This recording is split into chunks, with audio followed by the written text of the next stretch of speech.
Hi guys, JT here, and today I'm bringing you some information on 10 games in Fanatical's Bento Bundle 3 of September 2023 to help you in picking your 10 games. By using the link provided in the description below, not only will you gain access to this bundle, but you also have the opportunity to support this channel. Your support would mean the world to me, and I genuinely appreciate it. Anyway, let's get into this.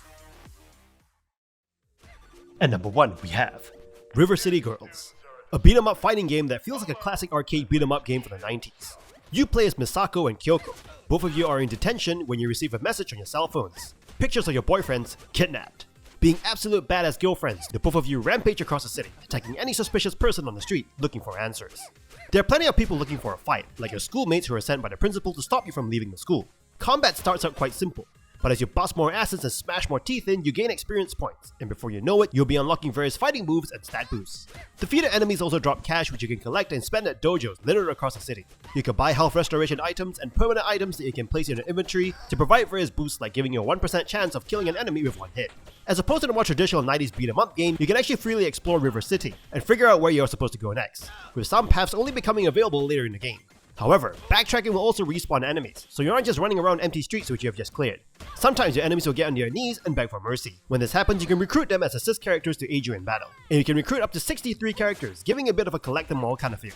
Misako and Kyoko have their own separate movesets and skills, so if you want to see everything, you'll be playing both characters. New Game Plus also packs a few new surprises. This game also features co-op, so you can jump in with a friend to bust the streets together. So if you like a classic beat 'em up with some really cool fighting moves to unleash upon the goons of River City, I would recommend River City Girls. At number 2 we have Ephemeral Tale, a game that offers a captivating blend of traditional JRPG elements and contemporary dungeon crawling mechanics, delivering a distinctive gaming experience. This game stands out as a genre-defying gem, merging the best of both worlds, dungeon exploration and loot-driven character progression. In a market flooded with similar titles, Ephemeral Tale distinguishes itself with meticulously crafted dungeons, classic JRPG-style battles, and an immersive loot system that keeps you engrossed. While the storyline serves as a backdrop for your adventures, the real star of the show is the meticulously designed game world. With its time fantasy/omega modern visual style, each environment brings a distinctive charm, making exploration a joyous experience. What truly sets Ephemeral Tale apart is its loot-driven progression. With over 80 unique loot items, the game constantly entices you to seek that next powerful piece of equipment. These items not only boost your stats, but also introduce strategic depth to your gameplay. The turn-based combat system, while seemingly straightforward initially, gradually reveals its intricacies, allowing you to tailor your combat style. It strikes an ideal balance between challenge and accessibility. Although Ephemeral Tale isn't devoid of flaws, with some players finding certain elements, such as attribute point distribution and equipment durability, somewhat tedious. These issues don't overshadow the overall enjoyment though. The pursuit of powerful loot remains a driving force in the game, turning grinding into a thrilling endeavor. However, some players may find the endgame content repetitive, predominantly revolving around combat encounters. At number 3 we have Good Night, a bullet hell game that presents an intriguing blend of challenge and frustration. Set in the loosely based Dante's Inferno narrative, you navigate through levels inspired by Philippine villains and mythological creatures, with hints of Greek influences. The game employs a one-button mechanic that can be disorienting at first. You primarily focus on dodging a relentless barrage of bullets, making the game more puzzle-oriented than traditional bullet hell shooters. While the one-button system initially appears simple, it encompasses multiple functions including changing your running direction and performing circular attacks. A keyboard and mouse setup might feel awkward, but using a game controller is recommended for a smoother experience. Additionally, there's a secondary button for time manipulation, albeit at a cost of points. Visually, Good Night draws inspiration from Gothic aesthetics, featuring circular arena levels with simplistic environmental elements. It incorporates Filipino influence, showcasing babayin lettering and characters based on Philippine mythology and history, adding a unique touch to the game. The bullet patterns require precision and often leave little room for error, resulting in potentially frustrating gameplay. However, successfully navigating these patterns brings immense satisfaction.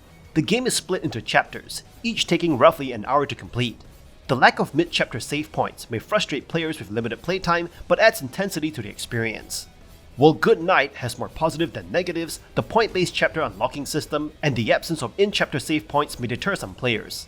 Nevertheless, if you enjoy challenging puzzle-oriented bullet hell games and can overlook these issues, Good Night offers a unique and engaging experience with a touch of Filipino culture and mythology. And number 4 we have Saint Maker, a game that presents an earnest and intriguing narrative within the visual novel genre. Saint Maker delves into the horror genre with a focus on themes related to the Christian faith. The story revolves around Holly Beltran's summer spent at a recollection for girls, where she encounters an unbalanced nun and a rebellious teen.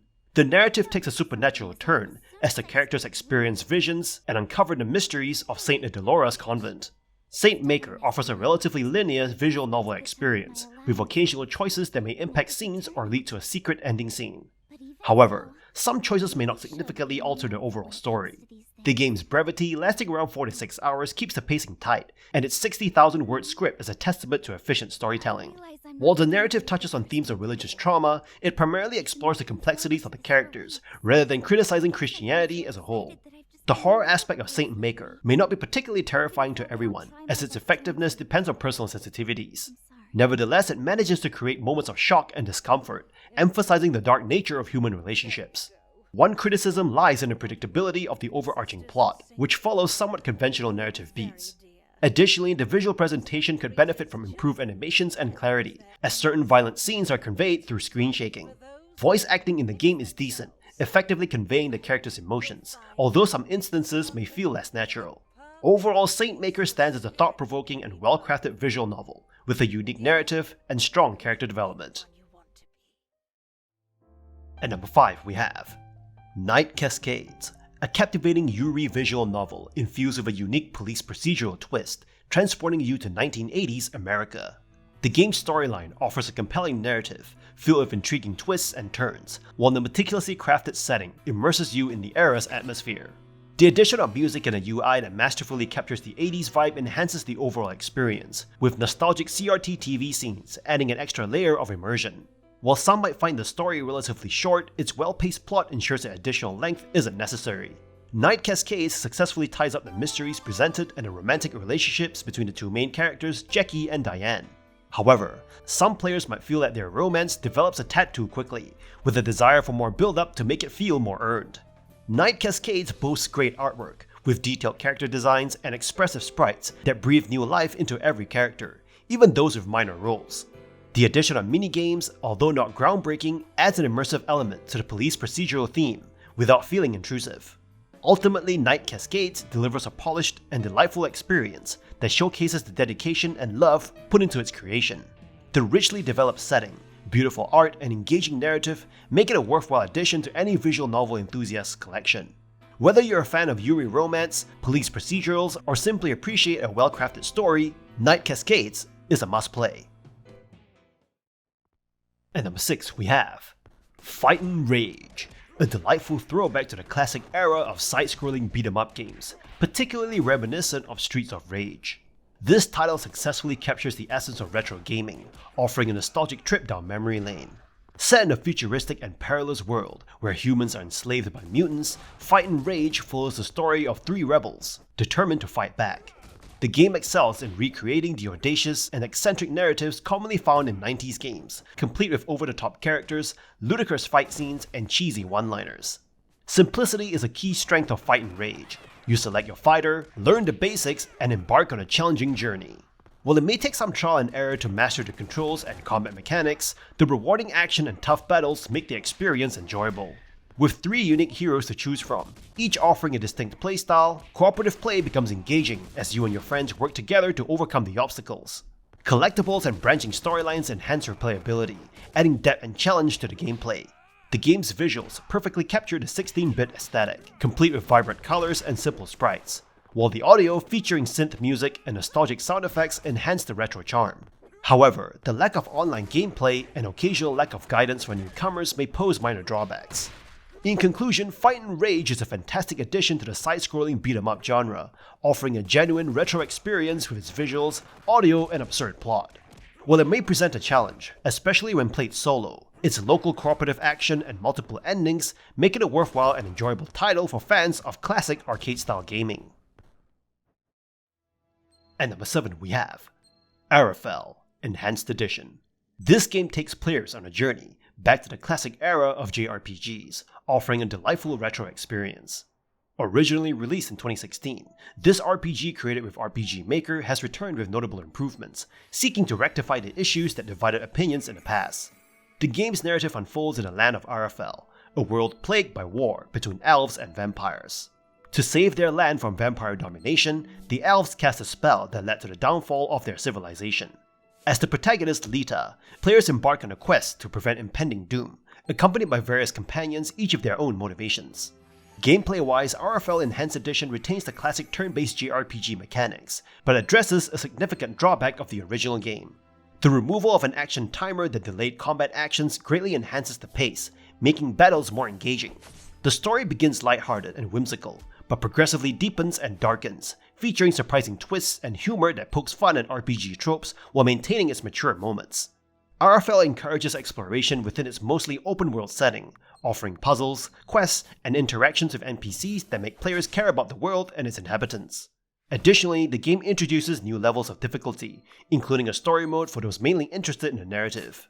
Arafel Enhanced Edition may not break new grounds, but delivers an enjoyable, engaging experience with its well-written characters, beautiful environments, decent combat systems, and outstanding music. Fans of retro RPGs are likely to fall in love with this enhanced edition. At number 8 we have Dark Deity, an SRPG that expertly walks the fine line between homage and innovation, drawing heavy inspiration from the Fire Emblem series. The game's story kicks off with the king's ill-prepared military strike, conscripting students from a military academy into the war effort. While the narrative may feel somewhat predictable and convoluted, it redeems itself through the evolving relationships among the cast of characters. These relationships, filled with romance, quarrels, and intrigue, keep the story engaging. The game allows you to explore these dynamics further through bond conversations, even though they don't impact gameplay. Dark Deity boasts a diverse cast of characters, some of whom are as captivating as those in Fire Emblem Three Houses. With 30 playable characters, it can feel overwhelming, but their central role in the narrative helps compensate for the occasionally underwhelming writing. In terms of gameplay, Dark Deity adheres to classic turn-based tactics, with battles unfolding on grid-based maps. The game introduces its twist on the weapons triangle, incorporating 4 armor and 9 damage types. While this system can be complicated, color-coded arrows provide clarity, guiding players on damage effectiveness. Another unique feature is the ability to switch between 4 weapons during combat without penalties. This system, along with the upgradable weapons and equipable internal aspects, offers deep customization. The game's 54 classes and character promotion system allow for diverse playstyles and strategies, but the lack of distinct abilities and balance issues among classes can be a drawback. In summary, Dark Deity distinguishes itself as a solid SRPG. While it borrows heavily from Fire Emblem, its character-driven narrative, complex combat systems, and charming retro aesthetics make it a compelling choice for fans of the genre. However, it falls short in terms of storytelling and may become monotonous due to a limited gameplay loop. At number 9 we have The Letter, a horror visual novel game. The game follows a group of friends who have inherited an old mansion from a deceased acquaintance, but soon find themselves caught up in a supernatural mystery. The game's story is its biggest strength. It's a mature and complex horror story that explores themes of guilt, grief, and the consequences of our actions. The game's characters are well written and fleshed out, each with their own unique personalities and motivations. The player's choices throughout the game can impact the story's outcome, adding to the replayability and immersion. The game's art style is also a standout feature. The game uses a combination of anime-style character designs and realistic backgrounds to create a visually stunning world. The game's horror elements are also well done, with gruesome imagery and jump scares that will keep players on edge. The game's soundtrack is haunting and atmospheric, further immersing the player in the game's eerie atmosphere. The voice acting is also well done, with each character's voice fitting their personality perfectly. The gameplay is a mix of visual novel and point-and-click adventure elements. Players must explore the mansion, gather clues, and make choices that impact the story's outcome. The game also features quick-time events and puzzles, adding to the game's variety and challenge. However, the game's pacing can feel slow at times, and some players may find the game's lengthy dialogue sections to be tedious. The game's horror elements may also be too intense for some players. Overall, The Letter is a well-crafted horror visual novel game with a compelling story, interesting characters, and stunning visuals. Its immersive atmosphere and challenging gameplay make it a must-play for horror game fans and those looking for a thought-provoking narrative experience. At number 10 we have Killer is Dead, Nightmare Edition, a spiritual successor to Killer 7, offering a unique and stylish gaming experience filled with dark visuals, fast-paced combat, and Suda51's signature humor. In this game, you step into the cybernetically enhanced shoes of Mondo Zappa, an assassin tasked with eliminating vampires, mystics, and other supernatural threats. The game revolves around hack and slash action, focusing on sword-based combat. Unlike some other character action games, Killer is Dead keeps its controls relatively simple, making it accessible to newcomers. Mondo's combat abilities can be expanded by earning cash from assassination missions, allowing you to purchase new moves and upgrades. While it may not have the complexity of some competitors, the combat remains exciting and satisfying. One distinctive feature is Mondo's artificial left arm, which can be customized with sub-weapons. These sub-weapons can be acquired by successfully navigating Mondo Girl's minigames, adding a unique twist to the gameplay. These segments, although sounding questionable in description, are executed with a playful, over-the-top approach that minimizes their creepiness. Killer is Dead's combat offers a mix of swordplay and ranged attacks, with boss battles providing a challenging and intense experience. Dodging is a key defensive maneuver, and building up combos can lead to devastating Final Judgment finishing moves. However, the game suffers from uninspired level design and a lack of environmental diversity. Stages can feel empty and flat, lacking the dynamic elements found in other character action games. Sub-missions help break the monotony, but could be better integrated into the main story. The Nightmare Edition on PC introduces a challenging Nightmare mode, and includes Steam achievements, adding some replayability. In summary, Killer is Dead Nightmare Edition offers a distinctive and visually appealing action game with Suda51's trademark style. While it may not reach the pinnacle of its genre, it provides an engaging and entertaining experience worth exploring for fans of character action games. And that's all for this bundle. This bundle is decent. Not great, but decent. Like previous bento bundles, there's a ton of visual novels in it. In saying that there are a few gems in this, like River City Girls, RFL, and Good Night. This is also a great opportunity for you to try Killer is Dead for cheap, if you've been curious about the game. In any case, kindly show your support by liking and subscribing to the channel, and I look forward to connecting with you in the upcoming video.